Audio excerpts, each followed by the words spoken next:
Boa tarde e bem-vindo ao Parlamento. Está aberto um conflito institucional entre Belém e São Bento. Marcelo Rebelo de Sousa assume uma divergência de fundo com o Primeiro-Ministro depois de António Costa ter recusado a saída de João Galamba do Ministério das Infraestruturas.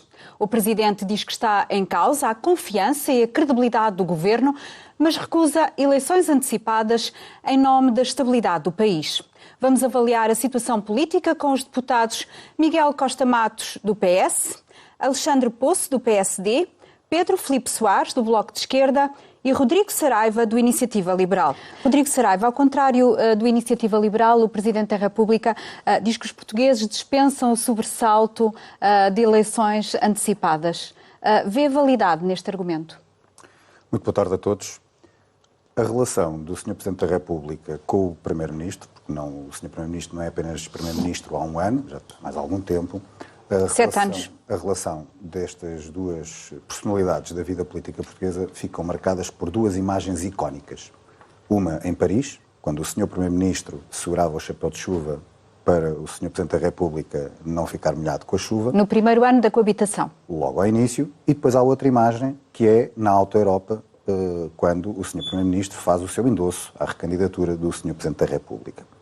A Iniciativa Liberal já tinha dito que entendia que o Sr. Presidente da República, que tem as suas competências constitucionais e que são únicas e exclusivamente dele, por exemplo, quando se fala da dissolução do Parlamento ou outras medidas, é uma decisão do cargo unipessoal que temos no nosso sistema político. Nós podemos ter como partidos a nossa opinião das coisas, mas depois a competência e a responsabilidade de fazer essa atuação é do Sr. Presidente da República.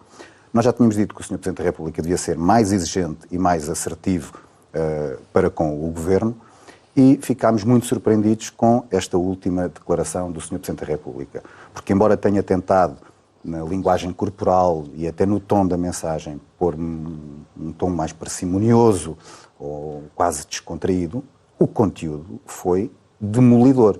Foi de uma, entre aspas, violência como não se assistia na história política portuguesa há muito. Foi arrasador o conteúdo da declaração do Sr. Presidente da República da primeira parte. Mas Marcelo Rebelo de Sousa não tirou a conclusão que a Iniciativa Liberal esperava. E achamos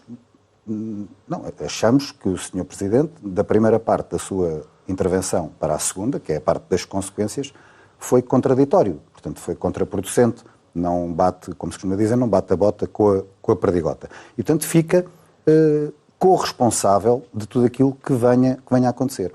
A Iniciativa Liberal está muito confortável neste tema que faz de uma avaliação, não só porque em janeiro apresentou uma moção de censura ao Governo, já então achávamos que havia incapacidade, havia incompetência e havia instabilidade no seio do Governo, e foi por essa razão que apresentámos a moção de censura, e dissemos na altura que cada dia a mais de um Governo liderado por António Costa seria pior para o país, e de lá para cá, com tudo isto que aconteceu já em torno, no seio da Comissão Parlamentar de Inquérito à TAP, só vem comprovar que os fundamentos da moção de censura da Iniciativa Liberal, se tinham algum pecado, era por serem escassos, porque tudo aquilo que se sabe agora justifica que não há condições para o Governo liderado por António Costa continuar em funções, porque vai ser pior para o país. Porque na altura, quando falámos, já tinha esta questão da instabilidade, como se vê agora, todo este caso mais recente, mas havia a incompetência, a incapacidade da resolução de problemas concretos dos portugueses. Porque quando se fala muito de estabilidade,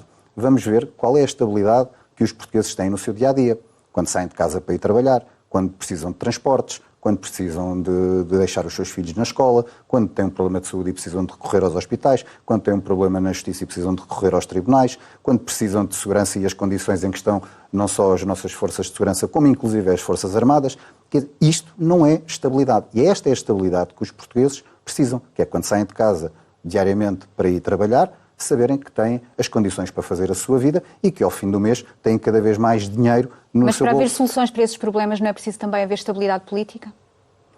É preciso estabilidade política, mas quem não está a dar estabilidade política, social e económica é o Governo, por ser incapaz, ser incompetente e ser instável no seu seio. Rodrigo Saraiva, a mesma questão em relação à continuação ou não de João Galamba no Governo e a avaliação política das condições que tem para exercer o cargo. Como eu já disse há pouco, nós desde janeiro que achamos que este Governo no seu todo não devia continuar em funções. Portanto, a partir desse momento, todos eles estão envolvidos nisto. Indo só a este caso específico. e não vou entrar, obviamente, na análise até do que já decorre de forma judicial relativamente àquele caso com o adjunto e com as pessoas do gabinete, isso tem que ser tratado nos fóruns próprios, mas aquela conferência de imprensa dada pelo ainda ministro João Galamba, teve ali alguns pormenores. Um que já foi referido, quer pelo Alexandre, quer pelo Pedro Filipe. A assunção de que sugeriu a participação de Cristina Wagner na reunião. Que foi João Galamba que disse à CEO da TAP para ir à tal reunião que nunca deveria ter acontecido, preparatória de uma audição na Assembleia da República entre a CEO da TAP e o Grupo Parlamentar do Partido Socialista, e depois deu uma novidade ao país que no dia anterior ele tinha estado ele próprio, com a CEO a preparar essa audição. E repare que naquela declaração que eu disse há pouco, violenta, do Sr. Presidente da República, dirigida ao Governo, há um pormenor, quando ele está a detalhar porque é que ele acha que o Ministro João Galamba não deveria continuar em funções. Há ali, a certa altura, uma coisa que se nota que incomodou muito o Sr. Presidente da República. Uma coisa em termos institucionais, um incómodo institucional, que é quando o Sr. Presidente da República refere a forma como o Ministro João Galamba, no meio daquela conferência de imprensa, envolve outros membros do Governo relativa àquela situação que levou depois ao telefonema para os serviços de informações. E vem esta questão da demissão de João Galamba. Aquela demissão que não foi uma demissão, foi uma encenação. E não é a primeira encenação que este Governo só nos últimos tempos tem, porque vamos nos recordar este episódio todo em torno da TAP, aquilo que foi a grande encenação de 2 ministros darem uma conferência de imprensa ao país, a dizer que iam exigir esclarecimentos à TAP, e depois o esclarecimento da TAP foi feito pelo com a ajuda de um Estado. secretário de Estado do Governo, que entretanto foi demitido do O Partido Socialista está em permanentes encenações, ao invés de se focar em tentar governar, em tentar ser minimamente capaz para resolver problemas concretos dos portugueses, está nestas encenações. Há um tema que ainda não falámos aqui hoje, que é importante, e o Sr. Presidente da República tem vindo a alertar muito para essa questão, a questão do PRR. Tivemos recentemente aquela questão do relatório que andou desaparecido e que foi alterado em prol dos interesses do Governo. E tivemos uma notícia recente que o Governo atrasou-se na entrega do pedido de adaptação do PRR em Bruxelas. Foquem-se, tentem governar. Nós achamos que eles são incapazes de governar e de resolver os problemas. Mas pelo menos tentem. É o mínimo que se pede. É que tentem. E não conseguem. E, portanto, Miguel Rodrigues Saraiva, não vale a pena alimentar mais esta Estas conclusões novela. do Conselho de Fiscalização são suficientes, como diz o deputado do PS? Não são. Eu ontem fiz uma declaração política na Assembleia da República. Escolhemos este tema dos serviços de informações, não só para falar sobre este episódio que aconteceu e anunciar que o tema, porque achamos que o tema é tão sensível que pode ter a necessidade de uma comissão parlamentar de inquérito, e vamos apresentar essa proposta, mas também para fazer depois fazer um apelo para toda uma reflexão em torno daquilo que é uma reforma necessária dos serviços de informações, desde as condições dos trabalhadores dos serviços de informações, à forma como se organiza, à forma como se relaciona com os outros poderes, à forma como é fiscalizado, tudo isso é para ver. Esse comunicado do Conselho de Fiscalização do CIRP acontece também, mais uma vez, depois não querem que nós nos questionemos se não houve encenações. Estava marcada uma audição ao Conselho de Fiscalização do CIRP para avaliar o seu relatório anual da primeira comissão e a terceira comissão em conjunto. Esta semana? Esta semana. Ontem. Estava marcada para as 11h30.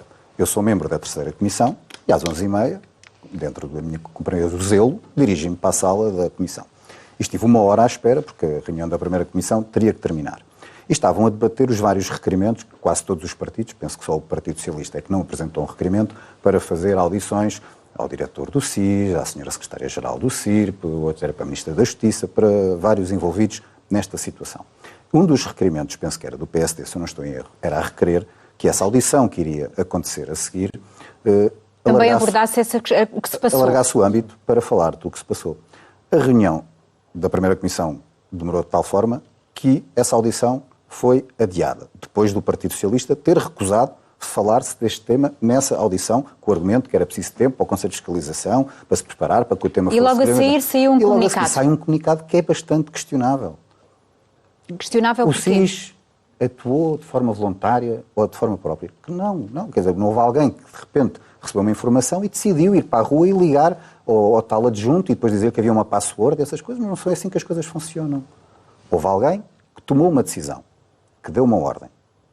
Foi no próprio SIS? Não sabemos. Foi a senhora secretária-geral do CIRP que deu essa ordem? Não sabemos.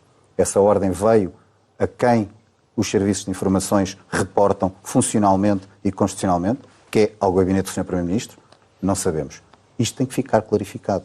Os serviços de informações são essenciais, são fundamentais naquilo que é um Estado de Direito e não podem ser usados desta forma. Aliás, o Sr. Presidente da República, ontem, fez questão de dizer que não estão ao serviço do Governo, mas do Estado. Faz uma frase bastante, mais uma vez, peço desculpa pela expressão, repetitiva, demolidora sobre esta situação em concreto. Portanto, o tema é muito sensível, achamos que vai ser necessária uma comissão parlamentar de inquérito e depois, obviamente, vivemos em maioria absoluta, veremos se o Partido Socialista está disponível para esclarecer. Está disponível para